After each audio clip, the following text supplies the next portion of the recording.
Bismillahirrahmanirrahim. Assalamualaikum warahmatullahi wabarakatuh. Apa khabar anda semua hari ini di hari Rabu bersamaan dengan 14 Syakban. Okey, Solehah doakan agar semua rakan serta follower FB Solehah Mat Taha sentiasa dalam keadaan sihat walafiat, sentiasa dalam rahmat kasih sayang Allah dan sentiasa dipermudahkan setiap urusan kita di dunia ini, insya-Allah. Okey, boleh tolong share Solehah punya link FB Live pada hari ini supaya lebih ramai akan dapat manfaat daripada perkongsian ilmu yang berkat, insya-Allah.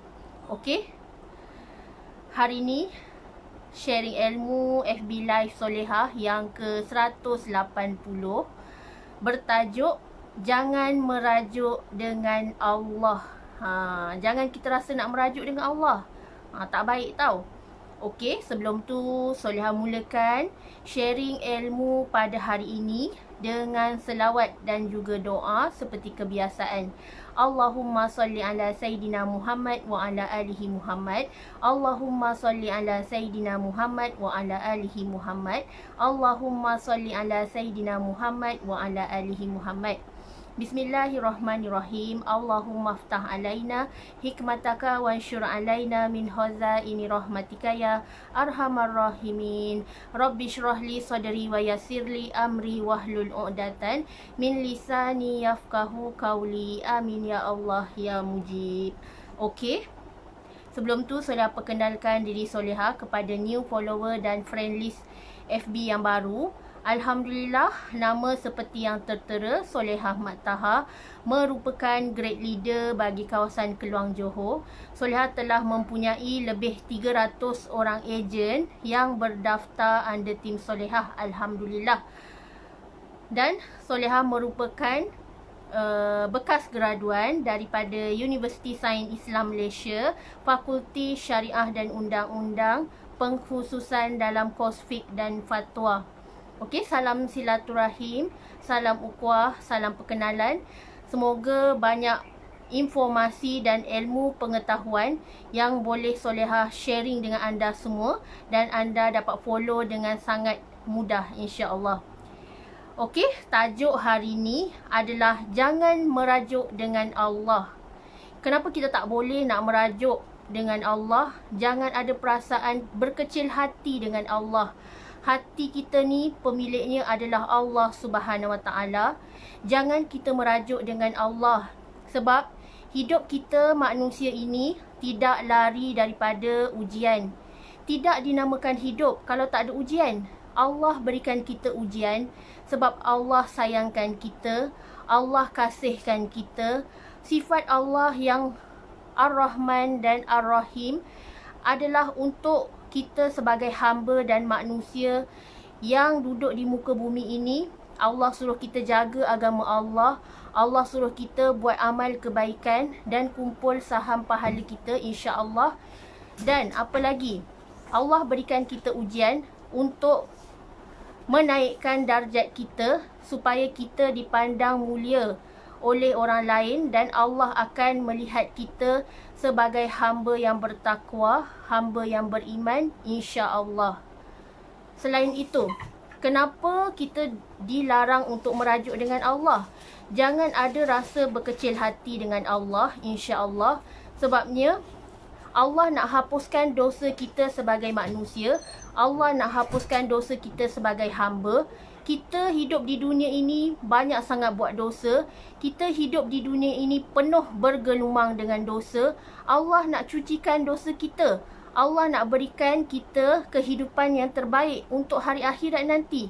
Sebab tu Allah berikan ujian supaya kita sabar, supaya kita redha dan kita bersedia untuk menghadapi kehidupan yang lebih baik di hari akhirat nanti.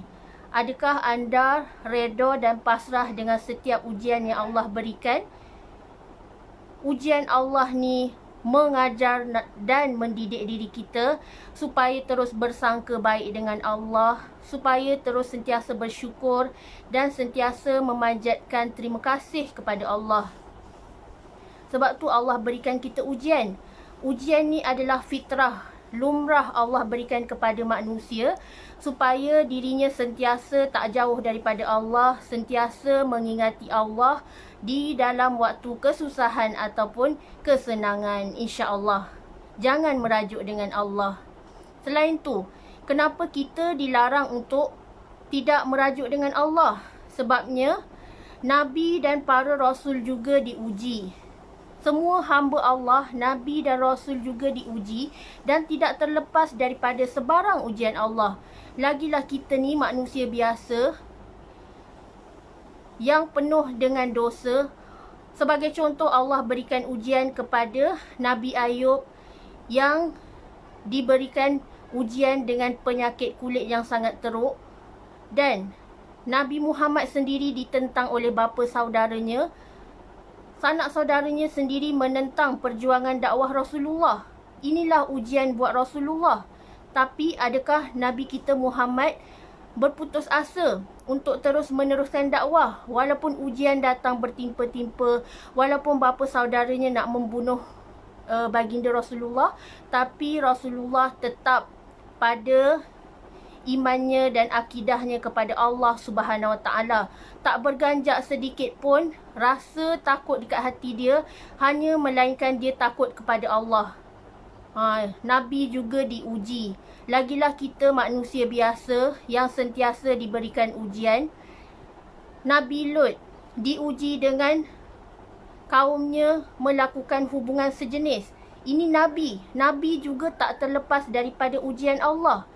Kita manusia biasa, bila diuji, jangan melatah, jangan marahkan Allah. Allah uji tanda Allah kasih dan sayangkan kita. Allah uji sebab Allah nak tengok tahap mana kita punya keimanan, tahap mana tawakal kita dan permintaan pertolongan kita kepada Allah.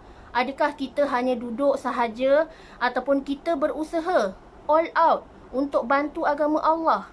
Allah berikan ujian supaya kita terus kuat. Kita terus kuat berjuang dan tak berputus asa. Jangan merajuk dengan Allah. Sebabnya, kalau kita merajuk dengan Allah, ibarat kita menjadi seorang yang tidak bersyukur. Kita menjadi seorang yang kufur nikmat. Betul. Kak Ainul Solehah explain tajuk hari ni sebab request daripada Kak Ainul. Kak Ainul minta Solehah explain tajuk jangan merajuk dengan Allah. So hari ni sampai masanya Solehah explain dan huraikan kenapa kita tak boleh nak merajuk dengan Allah. Apa jenis-jenis merajuk yang kita dilarang untuk lakukan dalam hidup kita ni.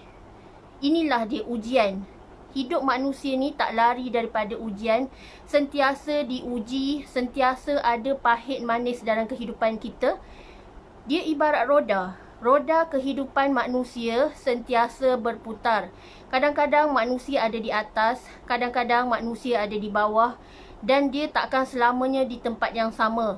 Kadang-kadang Allah berikan dia kekayaan. Kadang-kadang tiba-tiba Allah tarik balik nikmat kekayaan tu.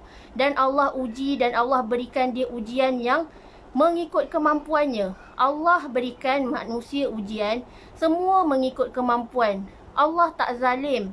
Allah tahu bahawa dia berikan ujian tanda kita mampu untuk menghadapinya. Walaupun kita rasa kita kehilangan orang yang tersayang, walaupun kita rasa kita kehilangan sesuatu yang sangat kita sayang, tapi tahukah kalian, sedarkah kalian bahawa segala apa yang Allah berikan di dunia ini, semuanya hanyalah pinjaman. Semua milik mutlak Allah.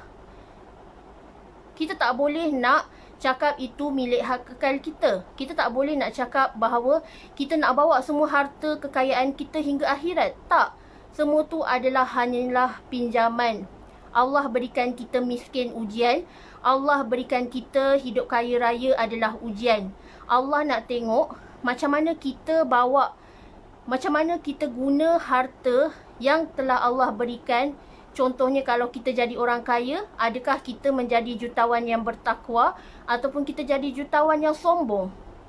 Allah nak tengok macam mana cara kita membawa serta mengimarahkan segala harta yang Allah berikan, yang Allah kurniakan, yang Allah berikan ujian ni, macam mana manusia hadapinya. So, inilah dia. Ujian-ujian Allah untuk mendidik diri manusia. Jangan kita rasa nak merajuk dengan Allah. Jangan kita rasa nak bersangka buruk dengan Allah. Nak berkecil hati dengan Allah. Jangan. Na'udzubillah min zalik. Boleh jadi kita ni seorang yang tidak bersyukur, kufur nikmat, lalu Allah murka dekat kita. Lalu Allah tarik satu persatu rezeki yang Allah bagi dekat sekeliling kita, yang masih kita tak syukuri, yang masih kita nak petikaikan dan kita nak ungkit. Semua ni akan Allah lihat.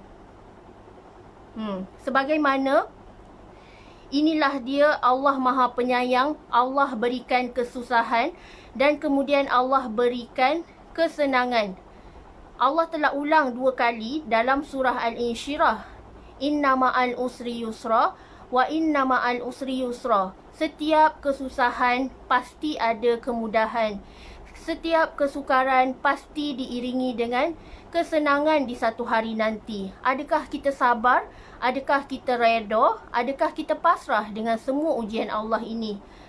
Kalau kita pasrah, kalau kita reda, Allah akan makin sayang dekat kita. Allah akan berikan kita apa yang kita nak. Sedangkan apa yang kita ada hari ini, dengan udara yang kita masih boleh hirup bila bangun pagi, dengan nyawa yang Allah masih berikan kesempatan dan peluang hidup kepada kita, adakah tergamak kita masih nak ada rasa was-was dan rasa nak merajuk dengan Allah? Rasa nak berkecil hati dengan Allah yang telah banyak memberi rezeki dekat kita, yang telah memberi banyak nikmat dekat kita sekeliling ni? Sangat tidak patut untuk kita merajuk dengan Allah. Kononnya kita nak bawa diri kita, kita nak protes dengan Allah, kita tak nak buat apa yang Allah suruh, kita tak nak mendirikan solat, kita tinggalkan solat sesuka hati, kita tak buat puasa bulan Ramadan, puasa bulan Ramadan yang lepas kita tak nak ganti. Adakah ini yang Islam ajar? Macam mana kita nak didik diri kita? Macam mana kita nak tarbiyah diri kita? Allah berikan ujian. Sebab tu, selepas ujian yang Allah berikan, Allah telah janjikan hadiah yang sangat indah. Seperti hujan yang turun di tengah hari, kemudian akan muncul pelangi yang sangat cantik. Inilah ibarat ujian Allah yang Allah berikan kepada manusia. Setiap yang berlaku ada hikmahnya. Allah berikan kesusahan pada awalnya dan kemudian kita dapat hadapinya dengan reda dan syukur. InsyaAllah Allah akan berikan hadiah paling indah selepas itu. Ibarat pelangi yang sangat cantik yang Allah berikan dekat kita, yang Allah turunkan di atas langit, kita nampak ada 7 warna. Itulah dia keindahan berupa hadiah selepas hujan lebat. InsyaAllah. Inilah ibarat kehidupan manusia. Allah berikan ujian, kemudian Allah berikan kita kesenangan, keberkatan. Sebabnya ujian Allah ni pasti akan diiringi dengan satu bentuk hadiah. Hadiah yang Allah nak berikan ni kadang-kadang berupa kenikmatan hidup, kebahagiaan hidup, kekayaan hati, kaya jiwa, dikelilingi dengan sahabat yang positif, dikelilingi dengan circle yang positif, rezeki yang mencurah-curah, masuk non-stop, sel yang sangat maju, sel yang sangat cemerlang, dan yang paling penting kita dapat tarik kawan-kawan kita yang sangat jauh daripada Allah untuk always back to Allah. Ini adalah beberapa bentuk hidayah dan nikmat yang Allah berikan mengikut kudrah dan iradah Allah. Macam mana Allah berkehendak untuk membuka hati seseorang hamba Allah yang telah jauh terpesong untuk kembali mencintai Allah Subhanahu Wa Taala. Inilah ujian Allah. Kita pandang pada sudut hikmah, kita pandang pada sudut positif, dan kita ambil ibrah dan ambil hikmah daripada apa yang Allah berikan. Seperti contoh hari ni, bila kita ditimpa dengan wabak COVID-19, adakah kita sabar dan reda? Adakah kita banyak bermuhasabah diri daripada setiap ujian yang Allah bagi ni? kita pandang pada sudut hikmah. Banyak hikmah yang Allah bagi sebenarnya. Kita gunakan masa yang ada ni untuk mendekatkan diri dengan Allah. Allah suruh kita duduk di rumah. Allah suruh kita tetap di tempat di mana kita, di situ adanya wabak, di situlah kita duduk. Jangan kita nak keluar daripada kawasan yang ada wabak tersebut. Ada hadis di mana bila kita diberikan ujian wabak, duduklah di tempat asal kita tu. Jangan beralih-alih arah. Jangan menyebar-nyebarkan wabak ke merata tempat lain. Stay at home, insya-Allah. Allah bagi kita hikmah. Duduk di rumah untuk tingkatkan amal ibadah. Untuk banyakkan me time dengan Allah. Untuk banyak bermuhasabah diri. Banyakkan mengaji. Banyakkan kalamullah. Banyakkan puasa sunat, insya-Allah. Sekarang ni adalah hari putih di mana kita disunatkan untuk berpuasa pada 13, 14, 15 Syakban. Inilah antara hari-hari yang sangat dituntut oleh Allah untuk kita menunaikan puasa sunat Syakban. Banyak barakah dia, banyak kelebihan dan banyak sangat keistimewaan bila kita lakukan puasa sunat hari putih, insya-Allah. So, adakah anda reda dan sabar dengan ujian yang Allah berikan pada hari ini? Insya-Allah, semoga kita sentiasa dalam keadaan yang sentiasa mengingati Allah, sentiasa tak lupakan Allah, insya-Allah. Okey, waalaikumsalam, Umi Ana. Okey, adakah anda jelas tajuk hari ini? Jangan merajuk dengan Allah. Adakah masih timbul di hati anda untuk berkecil hati dengan Allah, untuk merajuk dengan Allah, untuk menidakkan segala nikmat Allah, tak nak bersyukur? Alhamdulillah. Malam ni malam nisfu Syakban, insya-Allah. Okey.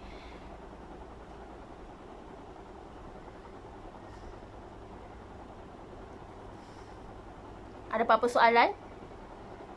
Okey, insya-Allah semoga perkongsian sharing ilmu hari ini terkesan di hati anda untuk menjadi hamba Allah yang lebih baik setiap hari. Setiap hari kita tak ada masa untuk berputus asa. Sentiasa menarik perhatian Allah, sentiasa menjadi hamba Allah yang terbaik dan sentiasa melakukan apa yang Allah suka, insya-Allah, amar ma'ruf nahi mungkar. Jangan sesekali kita mengundang kemurkaan Allah. Sesungguhnya murka Allah itu sangatlah menakutkan dan insya-Allah doakan semoga bumi Malaysia dan seluruh dunia kita semakin sembuh dan bebas daripada COVID-19. Ini adalah ujian Allah. Reda dan pasrah. Just kita duduk di rumah ikut peraturan yang telah ditetapkan. Jangan melawan serta marah dekat Allah atas ujian yang Allah berikan.